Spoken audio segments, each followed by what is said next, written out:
ഓം ശാന്തി 10-2-2026 പ്രഭാതമുരളി മധുബൻ.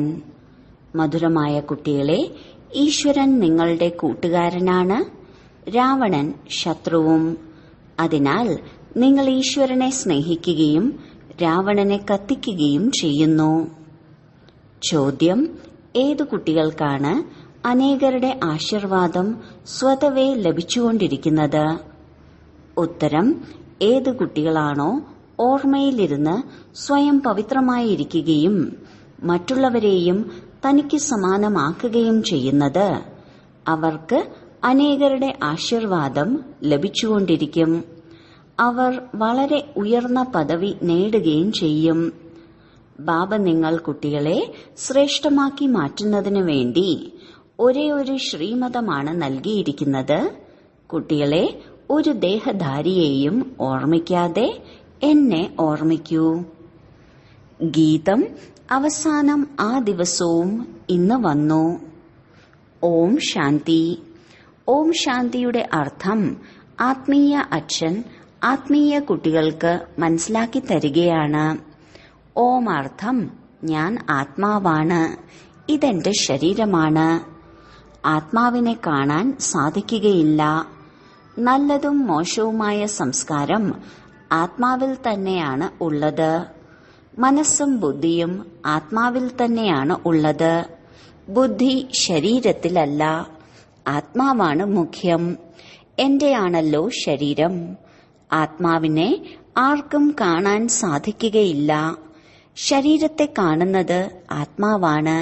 ശരീരത്തിന് ആത്മാവിനെ കാണാൻ സാധിക്കുകയില്ല.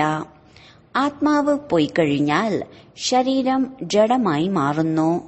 ആത്മാവിനെ കാണാൻ സാധിക്കുകയില്ല.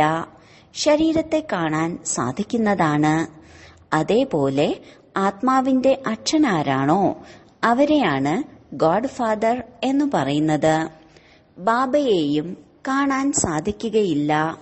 ബാബയെ മനസ്സിലാക്കാനും അറിയാനും സാധിക്കും. നമ്മൾ ആത്മാക്കളെല്ലാം സഹോദരങ്ങളാണ്. ശരീരത്തിലേക്ക് വരുമ്പോഴാണ് പറയുന്നത് ഇത് സഹോദര സഹോദരങ്ങളാണ്, ഇത് സഹോദരി സഹോദരനാണ്. ആത്മാക്കളെല്ലാം സഹോദര സഹോദരങ്ങളാണ്. ആത്മാക്കളുടെ അച്ഛനാണ് പരമപിത പരമാത്മാവ്. ഭൗതിക സഹോദരി സഹോദരന്മാർക്ക് പരസ്പരം കാണാൻ സാധിക്കും. ആത്മാക്കളുടെ അച്ഛൻ ഒരാളാണ്. ബാബയെ കാണാൻ സാധിക്കുകയില്ല. അതിനാൽ ബാബ വന്നിരിക്കുകയാണ് പഴയ ലോകത്തെ പുതിയതാക്കി മാറ്റാൻ.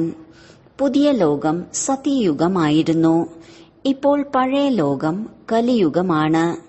ഇപ്പോൾ അതിന് മാറണം.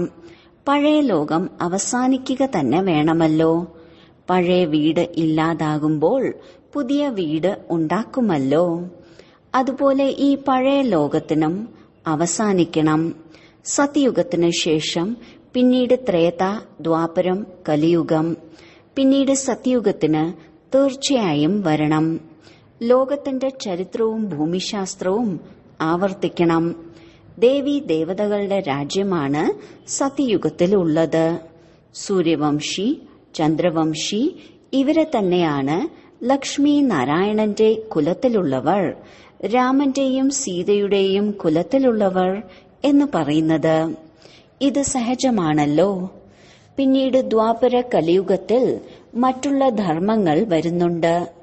പിന്നീട് ആരെല്ലാമാണോ പവിത്ര ദേവതകളായിരുന്നത് അവർ അപവിത്രമായി മാറി. ഇതിനെയാണ് രാവണ രാജ്യമെന്ന് പറയുന്നത്.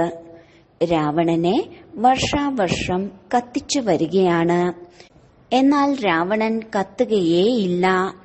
പിന്നെയും പിന്നെയും കത്തിച്ചുകൊണ്ടിരിക്കുകയാണ്. ഇതാണ് എല്ലാവരുടെയും വലിയ ശത്രു. അതിനാലാണ് രാവണനെ കത്തിക്കുന്ന ആചാരം ഉണ്ടാക്കിയിട്ടുള്ളത്. ഭാരതത്തിലെ ഒന്നാമത്തെ ശത്രു ആരാണ്? പിന്നീട് ഒന്നാമത്തെ മിത്രം സദാ സുഖം നൽകുന്ന ആളാണ് അല്ലാഹു. അല്ലാഹുവിനെ മിത്രമെന്നാണല്ലോ പറയുന്നത്. ഇതിനെക്കുറിച്ച് ഒരു കഥയുമുണ്ട്. അല്ലാഹുവാണ് കൂട്ടുകാരൻ. രാവണനാണ് ശത്രു. അല്ലാഹുവാണ് കൂട്ടുകാരനെങ്കിൽ ആ കൂട്ടുകാരനെ ആരും കത്തിക്കുകയില്ല. രാവണനാണ് ശത്രു. അതിനാലാണ് 10 തലയുള്ള രാവണനെ ഉണ്ടാക്കി വർഷാവർഷം കത്തിക്കുന്നത്. ഗാന്ധിജിയും പറഞ്ഞിട്ടുണ്ടായിരുന്നു, നമുക്ക് രാമരാജ്യം വേണമെന്ന്. രാമരാജ്യത്തിൽ സുഖവും രാവണരാജ്യത്തിൽ ദുഃഖവുമാണ് ഉള്ളത്. ഇതിപ്പോൾ ആരാണ് മനസ്സിലാക്കി തരുന്നത്? പതിത പാവനനായ ബാബ, ശിവബാബ. ബ്രഹ്മാവാണ് ദാദാ, ബാബ് ദാദയാണ്. ബാബ സദാ സത്യം തന്നെയാണ് പറയുന്നത്. പ്രജാപിത ബ്രഹ്മാവും എല്ലാവരുടെയും ആണല്ലോ. പ്രജാപിത ബ്രഹ്മാവിനെ ആദാം എന്നും പറയാറുണ്ട്. ബ്രഹ്മാവിനെ മുതുമുത്തശ്ശൻ എന്നാണ് പറയുന്നത്. മനുഷ്യ സൃഷ്ടിയിൽ പ്രജാപിതാവാണ് ഉള്ളത്. പ്രജാപിത ബ്രഹ്മാവിലൂടെയാണ് ബ്രാഹ്മണർ രചിക്കപ്പെടുന്നത്. പിന്നീട് ബ്രാഹ്മണരിൽ നിന്ന് ദേവതയായി മാറുന്നു. ദേവതകളാണ് പിന്നീട് വൈശ്യരും ശൂദ്രരും ആയി മാറുന്നത്. ബ്രഹ്മബാബയെയാണ് പറയുന്നത് പ്രജാപിത ബ്രഹ്മാവ്, മനുഷ്യ സൃഷ്ടിയുടെ മുതിർന്നയാൾ. പ്രജാപിത ബ്രഹ്മാവിന് എത്രയധികം കുട്ടികളാണ് ഉള്ളത്. ബാബ ബാബ എന്ന് പറഞ്ഞുകൊണ്ടിരിക്കുകയാണ്. ഇത് സാകാര ബാബയാണ്. ശിവബാബ നിരാകാരനായ ബാബയാണ്. പ്രജാപിത ബ്രഹ്മാവിലൂടെ പുതിയ സൃഷ്ടി രചിക്കുകയാണ് എന്ന് പാടാറുണ്ട്. ഇത് നിങ്ങളുടെ പഴയ വസ്ത്രമാണ്. ഇതുതന്നെയാണ് പതിത ലോകം, രാവണരാജ്യം. ഇപ്പോൾ രാവണന്റെ ആസുരിക ലോകം അവസാനിക്കാൻ പോവുകയാണ്. ഇതിനുവേണ്ടി തന്നെയാണ് മഹാഭാരത യുദ്ധം. പിന്നീട് സത്യയുഗത്തിൽ ഈ രാവണനാകുന്ന ശത്രുവിനെ ഒരാളും കത്തിക്കുക തന്നെയില്ല. രാവണൻ ഉണ്ടാവുക തന്നെയില്ല. രാവണൻ തന്നെയാണ് ദുഃഖത്തിന്റെ ലോകം ഉണ്ടാക്കിയത്. ആർക്കാണോ ധാരാളം പൈസയുള്ളത്, വലിയ വലിയ കൊട്ടാരങ്ങളുള്ളത്, അവർ സ്വർഗത്തിലാണ് എന്നല്ല. ബാബ മനസ്സിലാക്കി തരികയാണ്, ആരുടെ കൈവശം കോടികളുണ്ടെങ്കിലും പക്ഷേ ഇതെല്ലാം തന്നെ മണ്ണിൽ ലയിച്ചു ചേരാനുള്ളവയാണ്. പുതിയ ലോകത്തിൽ പുതിയ ഖനികൾ ഉണ്ടാകുന്നു. അതുപയോഗിച്ച് പുതിയ ലോകത്തിൽ കെട്ടിടങ്ങൾ മുതലായവ ഉണ്ടാക്കപ്പെടും. ഈ പഴയ ലോകത്തിന് ഇനി അവസാനിക്കണം. മനുഷ്യർ ഭക്തി ചെയ്യുന്നത് തന്നെ സദ്ഗതിക്ക് വേണ്ടിയാണ്. ഞങ്ങളെ പാവനമാക്കി മാറ്റൂ, ഞങ്ങൾ വികാരികളായി മാറിയിരിക്കുകയാണ്. വികാരത്തെയാണ് പതീതം എന്ന് പറയുന്നത്. സത്യുഗത്തിൽ തന്നെയാണ് നിർവികാരി, സമ്പൂർണ്ണ നിർവികാരി. സത്യുഗത്തിൽ കുട്ടികൾ യോഗബലത്തിലൂടെയാണ് ജന്മമെടുക്കുന്നത്. വികാരം അവിടെ ഉണ്ടാകുന്നതേയില്ല. ദേഹാഭിമാനവും ഇല്ല. കാമക്രോധം മുതലായ 5 വികാരങ്ങളൊന്നും തന്നെ ഇല്ല. അതിനാൽ അവിടെ ഒരിക്കലും രാവണനെ കത്തിക്കുന്നില്ല. ഇവിടെയാണ് രാവണരാജ്യം. ഇപ്പോൾ ബാബ പറയുകയാണ്, നിങ്ങൾ പവിത്രമായി മാറൂ. ഈ പതിത ലോകം അവസാനിക്കുകയാണ്. ആരാണോ ശ്രീമത പ്രകാരം പവിത്രമായി മാറുന്നത്, അവരാണ് ബാബയുടെ മതപ്രകാരം നടന്ന് വിശ്വത്തിലെ ചക്രവർത്തി പദവിയുടെ സമ്പത്ത് നേടിയെടുക്കുന്നത്. ഈ ലക്ഷ്മി നാരായണന്റെ രാജ്യമായിരുന്നല്ലോ, ഇപ്പോൾ രാവണ രാജ്യമാണ്. ഇത് അവസാനിക്കണം. സത്യുഗി രാമരാജ്യത്തിന്റെ സ്ഥാപന ഉണ്ടാകണം. സത്യയുഗത്തിൽ വളരെ കുറച്ചു മനുഷ്യരെ വസിക്കുകയുള്ളൂ. തലസ്ഥാനം ഡൽഹിയിൽ തന്നെ ആയിരിക്കും. അവിടെയാണ് ലക്ഷ്മി നാരായണന്റെ രാജ്യമുണ്ടായിരുന്നത്. ഡൽഹി സത്യയുഗത്തിൽ സ്വർഗമായിരുന്നു. ഡൽഹി തന്നെയാണ് രാജ്യസിംഹാസനമായിരുന്നത്. രാവണ രാജ്യത്തിലും ഡൽഹി തലസ്ഥാനമാണ്. രാമരാജ്യത്തിലും ഡൽഹി തലസ്ഥാനം തന്നെ ആയിരിക്കും. പക്ഷെ രാമരാജ്യത്തിൽ വജ്രങ്ങളുടെയും വൈഡൂര്യങ്ങളുടെയും കൊട്ടാരം ഉണ്ടായിരുന്നു. അളവില്ലാത്ത സുഖമുണ്ടായിരുന്നു. ഇപ്പോൾ ബാബ പറയുകയാണ്, നിങ്ങൾ വിശ്വത്തിലെ രാജ്യം നഷ്ടപ്പെടുത്തി. ഞാൻ നിങ്ങൾക്ക് വീണ്ടും നൽകുകയാണ്. നിങ്ങൾ എന്റെ മതപ്രകാരം നടക്കൂ. ശ്രേഷ്ഠമായി മാറണമെങ്കിൽ കേവലം എന്നെ മാത്രം ഓർമ്മിക്കൂ. ഒരു ദേഹധാരിയെയും ഓർമ്മിക്കാതിരിക്കൂ. സ്വയത്തെ ആത്മാവാണെന്ന് മനസ്സിലാക്കി എന്നെ ഓർമ്മിക്കുകയാണെങ്കിൽ തമോ പ്രധാനത്തിൽ നിന്നും സതോ പ്രധാനമായി മാറും. നിങ്ങൾ എന്റെ അടുത്തേക്ക് വരും. എന്റെ കഴുത്തിലെ മാലയായി മാറി പിന്നീട് വിഷ്ണുവിന്റെ മാലയായി മാറും. മാലയിൽ മുകളിൽ ഞാനാണ്. പിന്നീടുള്ള 2 പേരാണ് ബ്രഹ്മ സരസ്വതി. അവരാണ് സത്യുഗത്തിലെ മഹാരാജ മഹാറാണിയായി മാറുന്നത്. ബാക്കിയുള്ള മാലകൾ നമ്പർ വൈസായി സിംഹാസനത്തിൽ ഇരിക്കുന്നവരുടെയാണ്. ഞാൻ ഈ ഭാരതത്തെ ബ്രഹ്മ സരസ്വതി ബ്രാഹ്മണരിലൂടെയാണ് സ്വർഗമാക്കി മാറ്റുന്നത്. ആരാണോ പരിശ്രമിക്കുന്നത് അവരുടെ തന്നെയാണ് ഓർമ്മചിഹ്നം ഉണ്ടാക്കുന്നത്. അവർ തന്നെയാണ് രുദ്രമാലയും വിഷ്ണുവിന്റെ മാലയും. രുദ്രമാല ആത്മാക്കളുടെയും വിഷ്ണുവിന്റെ മാല മനുഷ്യരുടേതും ആണ്. ആത്മാക്കൾക്ക് വസിക്കാനുള്ള സ്ഥാനം നിരാകാര പരംധാമമാണ്. ഇതിനെയാണ് ബ്രഹ്മാണ്ടം എന്നും പറയുന്നത്. ആത്മാവ് അണ്ഡം പോലെയല്ലേ? ആത്മാവ് നക്ഷത്രത്തെ പോലെയാണ്. നമ്മളെല്ലാ ആത്മാക്കളും അവിടെ നക്ഷത്രം പോലെ ഇരിക്കുന്നവരാണ്. ബാബയോടൊപ്പം നമ്മൾ ആത്മാക്കളും വസിച്ചിരുന്നു. അതാണ് മുക്തിധാമം. മനുഷ്യരെല്ലാവരും മുക്തിധാമത്തിലേക്ക് പോകണമെന്ന് ആഗ്രഹിക്കാറുണ്ട്. പക്ഷെ തിരിച്ച് ഒരാൾക്ക് പോലും പോകാൻ സാധിക്കുകയില്ല. എല്ലാവർക്കും പാർട്ടിലേക്ക് വരിക തന്നെ വേണം. അതുവരേക്കും ബാബ നിങ്ങളെ തയ്യാറാക്കിക്കൊണ്ടിരിക്കും. നിങ്ങൾ തയ്യാറായി കഴിഞ്ഞാൽ പിന്നെ ഏതെല്ലാം ആത്മാക്കളുണ്ടോ അവരെല്ലാവരും വരും. പിന്നീട് എല്ലാം അവസാനിച്ചു. നിങ്ങൾ പോയി പുതിയ ലോകത്തിൽ രാജ്യം ഭരിക്കും. പിന്നീട് നമ്പർ വൈസായി ചക്രം കറങ്ങും. ഗീതത്തിൽ കേട്ടല്ലോ, അവസാനം ആ ദിവസവും ഇന്ന് വന്നെത്തി. നിങ്ങൾക്കറിയാം, ആരെല്ലാമാണോ ഭാരതവാസികൾ ഇപ്പോൾ നരകവാസികളാണ്. അവർ പിന്നീട് സ്വർഗവാസിയായി മാറും. ബാക്കി എല്ലാ ആത്മാക്കളും ശാന്തിധാമത്തിലേക്ക് പോകും. മനസ്സിലാക്കി കൊടുക്കാൻ വളരെ കുറച്ചേയുള്ളൂ. അല്ലാഹുവായ ബാബയെയും ചക്രവർത്തി പദവിയായ സമ്പത്തും. അല്ലാഹുവിൽ നിന്ന് ചക്രവർത്തി പദവി ലഭിച്ചു. ഇപ്പോൾ ബാബ പറയുകയാണ്, ഞാൻ അതേ രാജ്യം വീണ്ടും സ്ഥാപിക്കുകയാണ്. നിങ്ങൾ 84 ജന്മം അനുഭവിച്ച് ഇപ്പോൾ പതീതമായി മാറിക്കഴിഞ്ഞു. രാവണനാണ് നിങ്ങളെ പതീതമാക്കി മാറ്റിയത്. പിന്നീട് ആര് പാവനമാക്കി മാറ്റും? ഭഗവാനെ തന്നെയാണ് പതീത പാവനൻ എന്ന് പറയുന്നത്.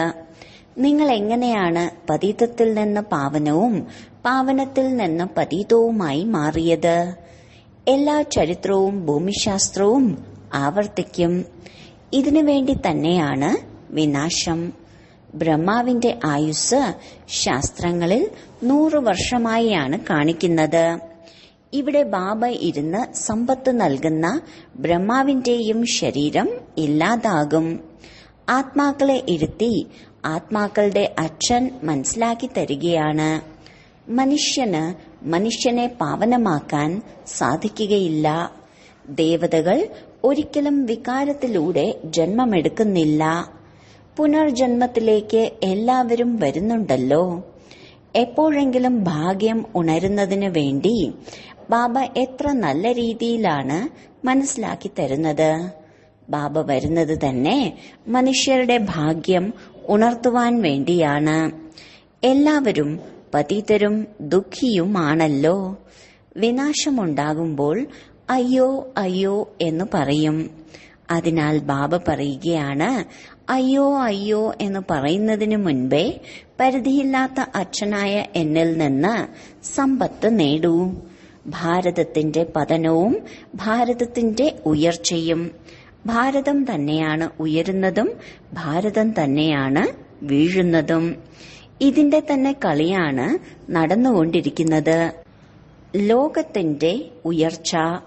സ്വർഗത്തിൽ ആരെല്ലാമാണ് രാജ്യം ഭരിക്കുന്നത്?